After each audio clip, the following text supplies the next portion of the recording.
محمد صلی اللہ علیہ وسلم محمد صلی اللہ علیہ وسلم السلام علیکم صلی اللہ علیہ وسلم. آئیے بیان کے لیے مبلغ صدر دعوت اسلامی محمد شہزاد علی صاحب کو آواز میں اس اشعار کے ساتھ کہ بادشاہ بلاغت چلے آئیے. محمد سے کہتے سبحان اللہ. بادشاہ بلاغت چلے آئیے, بادشاہ فصاحت چلے آئیے, لے کے گلزار طیبہ کی ملکی مہک مشتبار خطابت چلے آئیے. السلام علیکم ورحمۃ اللہ وبرکاتہ. ساتھ مطلب محبت سے مطلب جواب دیجیے السلام علیکم ورحمۃ اللہ وبرکاتہ. الحمدللہ رب العالمین والصلاة والسلام علی سید الانبیاء والمرسلین اما بعد. اعوذ باللہ من الشیطان الرجیم بسم اللہ الرحمن الرحیم. ان اللہ وملائکتہ یصلون علی النبی یا ایھا الذین آمنوا صلوا علیہ وسلموا تسلیما. اللهم صل علی سیدنا محمد وعلی آلہ وسلم. صلاۃ و سلام علیک یا رسول اللہ وعلی آلہ وصحبہ یا نور اللہ صلی اللہ علیہ وسلم. حضرات محترم, الحمدللہ مالک کریم کا یہ احسان عظیم ہے کہ اس نے ہمیں اور آپ کو اپنی دنیاوی زندگی کے اندر ایک مرتبہ پھر ماہ رمضان جیسا عظیم مہینہ عطا فرمایا ہے. اس پر اللہ کا جتنا شکر ادا کرے اتنا کم ہے. وہ اس لیے کہ اللہ جسے چاہتا ہے ماہ رمضان کا مہینہ عطا فرماتا ہے. ہمیں ہماری صف میں کئی ایسے لوگ ہوں گے جو گزشتہ ماہ رمضان میں ہمارے ساتھ موجود تھے, جو گزشتہ ماہ رمضان میں ہمارے ساتھ تراویح پڑھتے تھے, جو گزشتہ ماہ رمضان میں ہمارے ساتھ افطار کرتے تھے. آج وہ لوگ قبروں میں سو رہے ہیں. موت حقیقت ہے, اس سے کسی کا انکار نہیں ہے. اللہ نہ کرے کہ آنے والے ماہ رمضان ہم میں سے کس کو نصیب ہوتے کس کو نہ ملتے ہیں. یہ سب اللہ کی طرف کی بات ہے. بہرحال جس کو جب اللہ کی جو نعمت مل جائے اس کو غنیمت جان لیجیے. شکر ادا کیجیے کہ اس مالک کریم نے ہم کو ایک مرتبہ اپنی زندگی کے اندر ماہ رمضان کی عطا فرمایا ہے. حضرات محترم, دوسری بات یہ ہے الحمدللہ آج ہم اور آپ یہاں پر جو جمع ہوئی ہے مسجد عالمگیر شہر اچل پور کی تاریخی مسجد, بلکہ شہر اچل پور کی نہیں بلکہ برار کے علاقے کی ودرب کی تاریخی مسجد مسجد عالمگیر میں ہم یہاں موجود ہیں. اور الحمدللہ جس طریقے سے اس مسجد کا پورے برار میں پورے ودرب میں نام ہے. ایک بار دوسری بڑی بابا سے رمضان کا مہینہ 170 نہیں کی اپنے ساتھ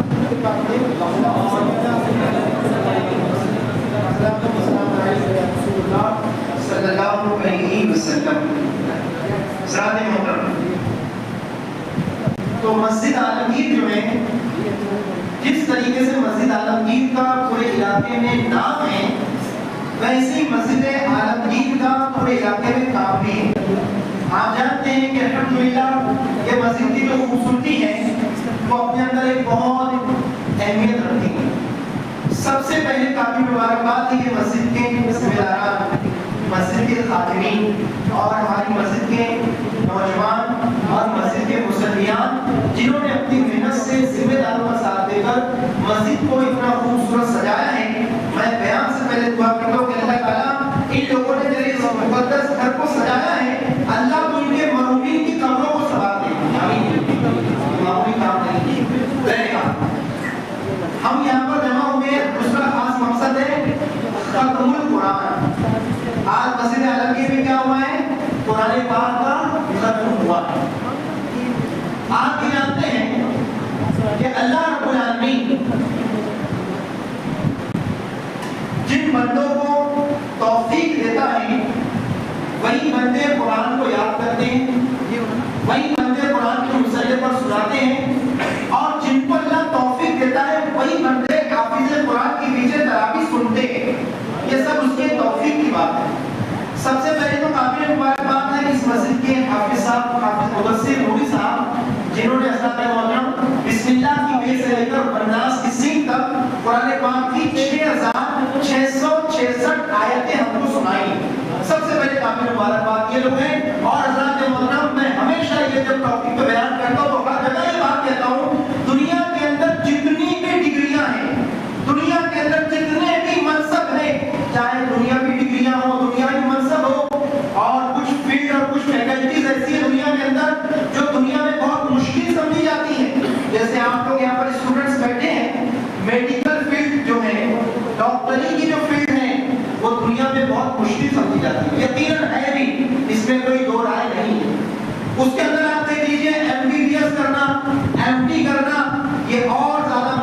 بلکہ جو لوگ یہ پڑھتے ہیں اس کورس کو اور جو لوگ پڑھاتے ہیں وہ لوگ کہتے ہیں کہ MBBS کی ڈگری حاصل کرنا، MBBS کی تعلیم حاصل کرنا، یعنی MBBS ڈاکٹر بننا، یہ لوہے کے چنے چبانے کے برابر ہے. اس میں کوئی دو رائے نہیں. 18 گھنٹے 20 گھنٹے ایک اسٹوڈنٹ پڑھتا ہے اور MBBS کی ڈگری لیتا ہے. یقیناً وہ بھی ڈگری ہمارے لیے قابل عزت ہے اور MBBS ڈاکٹر بھی قابل احترام ہے. لیکن حضرات محترم یہاں اسٹوڈنٹ بیٹھے ہیں، یہ بات میں ہوا میں نہیں کہہ رہا ہوں، میری بات کی تائید آپ لوگ سب کریں گے کہ MBBS کی ڈگری حاصل کرنے کے لیے موٹی موٹی کتابیں پڑھنا پڑتا ہے. سب لوگ پڑھتے ہیں لیکن جب پیپر ہو جاتا ہے، پیپر کلیئر ہو جاتا ہے تو وہ موٹی موٹی کتابیں کے ڈاکٹر یاد رکھ سکتے ہیں؟ سب کو پتا ہے نہیں. چند ضروری چیزوں کے علاوہ، کیونکہ پریکٹس میں وہ چیزوں کا کام ہی نہیں. وہ کتاب جو لفظ ب لفظ کوئی دنیا کی موٹی موٹی کتابیں، ایڈوکیٹ کی ڈگری آپ دیکھ لیجیے، وکالت کی ڈگری آپ دیکھ لیجیے، وکیلوں کے پاس موٹی موٹی بکس ہیں، موٹی موٹی کتابیں ہیں، یقیناً وہ لوگ پڑھتے ہیں، سب باتیں آپ کو بتائیں.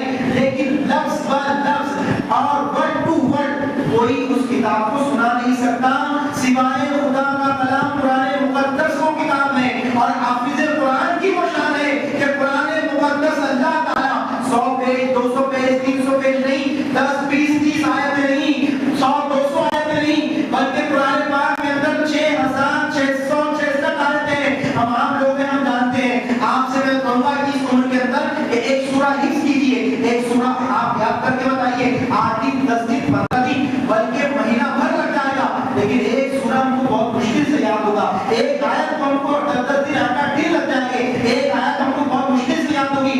یہ 1 2 10 20 آیت کی بات نہیں ہے، 6666 آیتیں قرآن میں موجود ہے. دنیا کا کوئی بھی منصب والا، ڈگری والا، عہدیدار ون ٹو ون کوئی ان کو سنا نہیں سکتا. یہ تو حافظ قرآن کی شان ہے کہ جب بھی مصلی پر کھڑے ہوتے ہیں تو بسم اللہ کی بے سے لے کر والناس کی سین تک پورے قرآن کو لفظ بہ لفظ سناتا ہے. کہ اللہ اس کو توفیق دیتا ہے، کہ اللہ اس کو یہ شان اور منصب دیتا ہے. ورنہ اللہ کی توفیق کے علاوہ کسی کی مثال ہی نہیں ہے کہ قرآن بغیر دے کے سناتا ہے. یہ تو اللہ دلوں کو چن لیتا ہے، اللہ ذہنوں کو چن لیتا ہے، انہیں کو حافظ قرآن بننے کا اللہ شرف دیتا ہے. حضرات محترم تو حافظ قرآن کا مرتبہ معمولی مرتبہ نہیں ہے، بہت مرتبہ آپ سنتے ہیں. دوسری بات میں جو میرے ٹاپک سے ریلیٹڈ ہے حضرات محترم یہ ہے کہ ہم قرآن پاک کو جتنا سنیں گے اتنا سننے کے بعد قرآن پاک ہمارے دل کے اندر روشنی پیدا کرے گا، سکون پیدا کرے گا. آپ نے یہ بات سنا ہوگا اللہ تعالیٰ کہتے ہیں کہ جب تک امت کے اندر 2 چیزیں موجود رہیں گی، جب تک امت کو کوئی مٹا نہیں سکتا. 2 چیزیں علماء کہتے ہیں کہ 2 چیزیں جب تک امت کے اندر ہے اس امت کو کوئی مٹا سکتا نہیں. پہلی چیز علماء کرام کہتے ہیں کہ جب تک امت کے اندر جہاد موجود رہے گا، اسلام دشمن طاقتوں سے لڑنے کے لیے جہاد جب تک موجود رہے گا اسلام نہیں مٹ سکتا. اور اسی کے ساتھ ساتھ جب تک قرآن موجود رہے گا جب تک اسلام نہیں مٹ سکتا. حضرت ابوبکر صدیق رضی اللہ تعالیٰ عنہ کی دور خلافت کا واقعہ حضرات محترم، اور بات کو سمیٹ کے عرض کر رہا ہوں. جنگ شروع ہے، صحابہ کرام نے کی جماعت کے اندر ہر صحابی حافظ نہیں تھا. سب کو بتائیے ہر صحابی حافظ نہیں تھا، لیکن کچھ صحابہ ان میں ایسے تھے جو حافظ قرآن تھے. سیدنا ابوبکر صدیق کے دور کے اندر جنگ شروع ہے تو اس جنگ کے اندر یہ بتاتے محترم کہ جنگ میں جو مجاہدین شہید ہوئے تو ان میں کچھ صحابہ کے ساتھ ساتھ وہ صحابہ شہید ہوئے جو حافظ قرآن تھے، یعنی حافظ قرآن تھے، وہ شہید ہونا شروع ہوئے. حضرت ابوبکر صدیق رضی اللہ تعالیٰ عنہ کے پاس صحابہ آئے اور کہا اے امیر المومنین، ہماری شہر کی معزز شخصیت شہر خطیب حدیث سید ثقیف حسین صاحب تشریف لا رہے ہیں، ہم استقبال کرتے ہیں. السلام علیکم. حضرات محترم بس توجہ اس طرح کر کے بات کو سمیٹ تو کہا اے امیر المومنین ابوبکر صدیق رضی اللہ تعالیٰ عنہ، آپ جنگ کے اندر جو حفاظ ہو رہے ہیں کہیں ایسا نہ ہو کہ تمام حفاظ شہید ہو جائے. اس وقت قرآن پاک بک کی شکل میں موجود نہیں تھا، تو کہیں ایسا نہ ہو کہ تمام حفاظ شہید ہو جائے. ہم ایک کام کرتے ہیں، حافظ قرآن سے تمام جو ہے تو آیتوں کو جمع کر لیتے ہیں. تو ابوبکر صدیق نے قرآن پاک کی آیتیں جو صحابی کو یاد تھی وہ آیتیں ہڈیوں پر لکھی جاتی تھی، وہ آیتیں کھجوروں کی شالوں پر لکھی جاتی تھی، اس وقت جو بھی لکھنے کے آلات تھے اس پر لکھی جاتی تھی، لیکن جمع کرنے کا سلسلہ ابو بکر صدیق کو مشورہ دیا گیا کہ آپ جمع کیجئے. انہوں نے جمع کرنا شروع کیا اور حضرت عثمان غنی کے دور خلافت کے اندر قرآن پاک کو مکمل جمع کر لیا گیا. اب جب مکمل جمع کر لیا گیا تو اللہ تعالیٰ نے قرآن پاک میں خود فرمایا کہ قرآن پاک کو قیامت تک کے، کب تک کے؟ قیامت تک کے اللہ نے فرمایا کہ قرآن پاک کے اندر کوئی رتی برابر بھی رد و بدل کر سکتا ہی نہیں ہے. وہ اس لیے نہیں کر سکتا حضرات محترم کہ اللہ نے فرمایا کہ میں نے اس کو نازل کیا، میں نے، اور میں نے اس کی حفاظت کا ذمہ لیا ہے. فانوس بن کے جس کی حفاظت شمع کرے، فانوس بن کے جس کی حفاظت ہوا کرے، وہ شمع کیا بجھے جسے روشن خدا کرے. حضرات محترم تو یہی قرآن مقدس ہے. بس ایک بات بتا کے بات کو ختم کرو حضرات محترم. دور پیارے نبی صلی اللہ علیہ وسلم کا دور مبارک ہے. 45 لوگ مسلمان ہوئے. کتنے لوگ مسلمان ہوئے؟ 45. ابھی تک کے کعبۃ اللہ کے اندر کوئی نماز علی اعلان نہیں پڑھی جاتی تھی. کعبے کے اندر طواف علی اعلان نہیں ہوتا تھا. صرف 45 مسلمان تھے. حکمت کے تحت جو تھے سب مسلمان کیا کرتے تھے؟ چھپ چھپ کر نماز پڑھتے تھے. 45 مسلمان تھے اور کفاروں کی حکومت تھی. بات سمجھ میں آ رہی نا آپ کے؟ کفاروں کی حکومت تھی، 45 مسلمان تھے، چھپ چھپ کر نماز پڑھتے تھے. توجہ رکھیے. ہوا یوں، پیارے نبی صلی اللہ علیہ وسلم نے رات میں دعا کی کہ اللہ عمرو بن ہشام یا عمر ابن خطاب، یہ دونوں میں سے کسی نہ کسی کو اسلام کی دولت عطا فرما دو. کس نے دعا کی؟ پیارے نبی. حضرات محترم حضرت عمر فاروق اعظم رضی اللہ تعالیٰ عنہ جو مسلمانوں کے خلیفہ دوم ہیں، ان کی شان بھی معمولی شان نہیں. ہم صرف حضرت علی کی شان سن رہے، یقیناً حضرت علی کی شان پہ جان قربان، لیکن ہمارے چاروں خلیفاؤں کی جو شان ہے وہ اپنی اپنی جگہ ایسی مسلم ہے کہ ابو بکر صدیق اپنی شان میں بے مثال، فاروق اعظم بے مثال، عثمان غنی بے مثال، مولا علی بے مثال. لیکن ہمارے نوجوانوں کو صرف علی علی بتایا جا رہا ہے تاکہ تین جو خلیفہ ہیں ان کی معاذ اللہ فضیلت کم کر دی جائے. لیکن حضرات محترم میں آپ کو کہوں گا، جب سے دنیا بنی ہے تب سے لے کر آج تک، اور آج سے قیامت تک کے دنیا کتنی بھی کوشش کر لے گی صحابہ کی عظمت کو مٹا نہیں سکتی، کیونکہ دین بغیر صحابہ کے نہیں ہے. بہرحال حضرت عمر کے لیے کس نے دعا کیا؟ نبی نے. اے اللہ عمر بن خطاب کو مسلمان بنا دے. اب سنیے، آپ نے یہ بات سنی ہوگی، آپ نے اور میں نے اسلام قبول کیا تو ہم نے اسلام قبول کیا تو اسلام کے ذریعے سے ہم کو کیا ملی؟ عزت. یعنی ہم کو مسلمان ہونے کی وجہ سے عزت ملی. لیکن فاروق اعظم وہ شخصیت ہے کہ پیارے نبی کہتے کہ اے اللہ عمر کو اسلام عطا فرما اور عمر کے ذریعے سے اسلام کو عزت عطا فرما. مسلمان جب مسلمان بنتا ہے تو اسلام کی وجہ سے اس کو عزت ملتی ہے. فاروق اعظم حضرت عمر وہ شخصیت کا نام ہے کہ نبی کہتے کہ اللہ عمر کے ذریعے سے اسلام کو عزت عطا فرما. اور دعا بھی کیسے قبول ہوئی آپ نے سنا. بہرحال تو دوسرا دن جب نکلا دعا ہو گئی تھی. حضرت عمر رضی اللہ عنہ 26 سال کے ہیں. 26 سال کے نوجوان یہاں پر کئی بیٹھے ہو گئے. 26 سال کی عمر کوئی بہت زیادہ حیثیت نہیں رکھتی حضرات محترم. حضرت عمر 26 سال کے ہیں اور حضرت عمر کے بارے میں آپ نے سنا کہ حضرت عمر کا مکے کی سرزمین پر وہ دبدبا تھا، وہ ڈیرنگ تھی کہ شہر مکہ کے بڑے بڑے کفار، بڑے بڑے سردار یہ 26 سال کے عمر کا مقابلہ نہیں کر سکتے تھے. شہر مکہ کے اندر کوئی مائی کے لال کے اندر یہ ہمت نہیں تھی کہ فاروق اعظم سے آنکھ میں آنکھ ملا کر بات کرے. 26 سال کا نوجوان اتنی طاقت رکھتا ہے، اتنا جذبہ رکھتا ہے، لیکن اللہ نے ان کو کس کام کے لیے سنا تھا اور ان کی ہدایت کا ذریعہ بھی کس کو اللہ نے بنایا، یہ سننے کی بات ہے. بہرحال 26 سال کی عمر ہے، لوگوں نے اکسایا بہکایا، عمر تمہارے پاس اتنی طاقت، اتنی پاور اور اتنی ڈیرنگ ہے، لیکن اسلام کو تم مٹا نہیں سک رہے. 45 لوگ مسلمان ہو گئے عمر. اب اگر اسلام پھیلتا گیا تو مکے پر مسلمانوں کی حکومت ہوگی. فاروق اعظم کو لوگوں نے جذبات میں لایا. حضرت عمر نے کہا ٹھیک ہے آج میں وہ کام کروں گا. تم چھوٹی چھوٹی تدبیریں کرتے تھے اسلام کو مٹانے کے لیے، لیکن عمر وہ کام کرے گا کیونکہ عمر کا نام بھی بڑا ہے، دبدبا بھی بڑا ہے. آج میں اسلام کو ایسے مٹاؤں گا کہ محمد کا سر قلم کر دوں گا. کیا کہا فاروق اعظم نے؟ آج شمع نبوت کو ہی مٹا دوں گا. جو اسلام کے فاؤنڈر ہے اسی کو مٹا دوں گا. تلوار نکالی اور مکے کی سرزمین پر، مکے کی سرزمین، مکے کی دھوپ مشہور ہے، لوگ دھوپ میں چلتے تھے، دیوار کے سایوں میں چلتے تھے. حضرت عمر کو غصہ یہ تھا کہ دیوار کے سائے میں نہیں، دھوپ میں پسینے میں شرابور ہیں اور روڈ پر چل رہے ہیں، تلوار ہاتھ میں ہے. لوگ سمجھ گئے کہ آج کسی نہ کسی کی شامت آئی. حضرات محترم کسی کی ہمت نہیں تھی کہ عمر آج کس کی شامت آئی ہے، کون کون کس کی بیوی بیوہ ہونے والی ہے، کس کے بچے یتیم ہونے والے ہیں، کس کی ہمت نہیں تھی. لیکن حضرات محترم ایک صحابی تھے، بزرگ تھے، انہوں نے پوچھ لیا ہمت کر کر، اے عمر کیا بات ہے، آج تلوار لے کر تم کہاں جا رہے ہو، کس کی شامت آئی ہے؟ تو عمر نے کہا کہ آج اسلام کا کام تمام. دیکھیے اللہ جب کس کو کیا ہدایت دے. وہ عمر جو اسلام کو مٹانے کے لیے نکلے تھے، محمد عربی صلی اللہ علیہ وسلم کو قتل کرنے کے لیے نکلے تھے، کہا آج محمد عربی کو میں قتل کرنے جا رہا ہوں. اللہ اکبر. اتنا سننا تھا، وہ صحابی نے کہا کہ عمر محمد کو قتل کرنے جا رہے ہو، پہلے اپنے گھر کی طرف دیکھ لو. اگر کوئی جانباز آدمی کو کوئی یہ کہے، کوئی ڈیرنگ باز آدمی کو یہ کہے کہ تو ہم کو یہ کہتا ہے تیرے گھر کا تو جائزہ لے، تو اس کو غصہ ڈبل ہو جائے گا. کس پر؟ گھر والوں پر. کیا ہے گھر والوں، میں لوگوں کو اس بات کی تلقین کرتا ہوں، میں لوگوں کو کہتا ہوں پردہ کرو اور تم پردہ نہیں کرتے، تو غصہ ڈبل ہو جائے گا.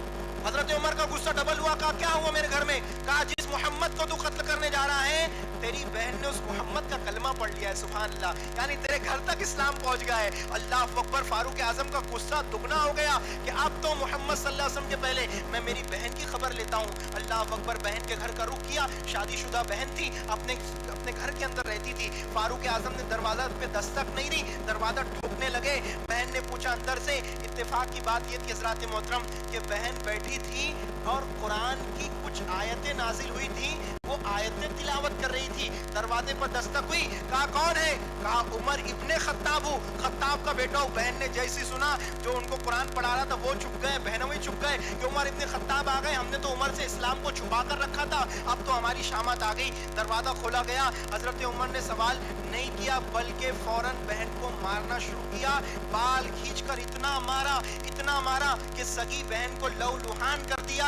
کہا تو نے محمد عربی کا کلمہ کیوں پڑھا، باپ دادا کا دین کیوں چھوڑا، ڈبل سے تو لوٹا. بہن نے کہا کہ امیر المومنین، اے عمر، تو جس خطاب کا بیٹا ہے میں بھی اس خطاب کی بیٹی ہوں، یعنی خون ایک ہے، ایک ہی باپ کی ہم اولاد ہے. تو مارتے مارتے تھک جائے گا، میں مر جاؤں گی لیکن محمد کا کلمہ نہیں چھوڑوں. حضرت عمر نے سوچا کہ یار میرے ڈیرنگ کے سامنے سب لوگ بات نہیں کرتے اور یہ میری بہن کے اندر اتنی جرت کیسے آ گئی، تو کہا ان سے کہ اتنی جرت تیرے اندر. تو بہن نے کہا کہ اے عمر، تو نے محمد کا چہرہ ٹھیک سے دیکھا نہیں ہے صلی اللہ علیہ وسلم، کیونکہ جو محمد کا چہرہ ٹھیک سے دیکھ لیتا ہے وہ جان کی قیمت میں، دیدار کی قیمت میں جان دیا کرتا ہے. کیونکہ حسن یوسف پہ کٹی وہاں انگشت زنا، عورتوں کی انگلی کٹی اور سر کٹاتے ہیں تیرے نام پہ مردان عرب، یہاں مردوں کے سر کٹا کرتے ہیں. تو کہا تو کیا پڑھ رہی تھی؟ حضرات محترم بس بیان کا بعد آخری جو ٹاپک بلا رہا ہوں کہ تو کیا پڑھ رہی تھی؟ کہا یہ قرآن کی آیت ہے جو محمد پر اترتی ہے. تو حضرات محترم غالباً سورہ طٰہٰ 16 پارے میں ہے، غالباً یہ سورہ طٰہٰ کی کچھ آیتیں ہیں. بہن نے حضرت عمر کو کہا یہ آیتیں میں پڑھ رہی تھی، تو کہا تم نہیں چھو سکتے، وہ واقعہ طویل ہے. بہرحال جیسے حضرت عمر پھر پاک ہو کر آپ نے وہ قرآن کی آیتوں کو سنا اور سننے کے بعد پڑھنا جب، تو حضرت عمر کے دل کے اندر جو کفر تھا قرآن کی آیتوں سے وہ کفر کٹ گیا اور نور کی شکل میں حضرت عمر رضی اللہ تعالیٰ عنہ پر کپ کپی طاری ہو گئی قرآن کی آیت سن کر. اور پھر اب گئے محمد عربی کی بارگاہ میں.